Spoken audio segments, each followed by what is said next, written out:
Pa nga kami nakakalayo, pagod na ang bata. Hello guys! For today's video, pupuntahan nga namin si Mira sa school. At dahil magandang panahon ngayon, sasama ko sa pagsundo si Puratito.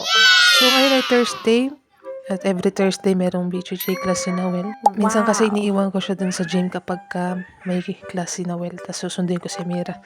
Lalo na kapag umuulan, medyo mahirap talin kasi mapikat na siya. At buti na nga lang hindi umulan ngayon.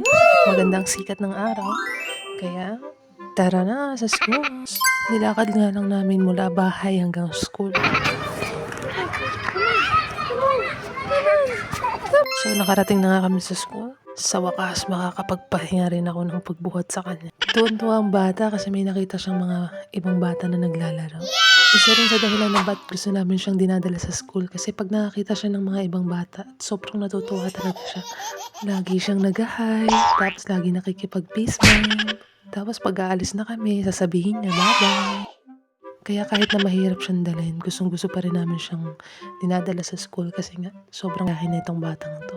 Ayan, kita niyo naman, nakikipag-friend siya sa ibang bata. At syempre, lakad dito, lakad doon. Akala mo talaga alam niya kung saan yung room ng ating.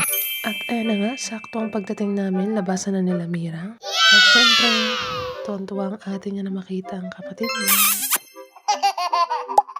Ayan, hinayaan ko nga siyang lakad dito sa bakanting lote para ma-experience naman yung araw. Kasi nga laging umuulan dito at bihira lang umaraw. Kaya ayan, hinayaan ko lang siya maglakad-lakad siya.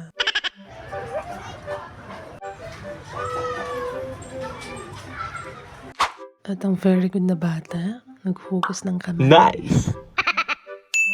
Ayan, pauwi na nga kami. At tuwan-tuwa pa rin siya kahit sa pag-uwi. So maghihintay muna kami ng kasi hindi ko na talaga kaya. Sobrang pagod na ako papunta pa lang.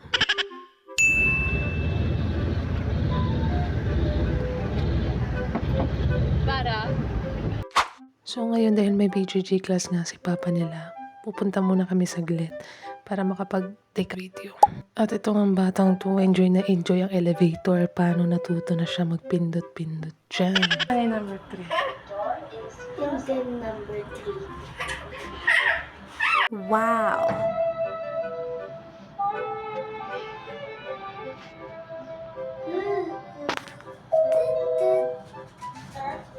So ayan na, papunta na nga kami sa gym at alam na alam niya kung saan yung gym. So ayan, na-miss niya. Laro-laro muna siya dyan habang ako nagtitake ng video para may pang-upload kami. So buti nga, hindi naman siya nagkulit. Paupo-upo lang siya at nanonood lang siya sa papa niya.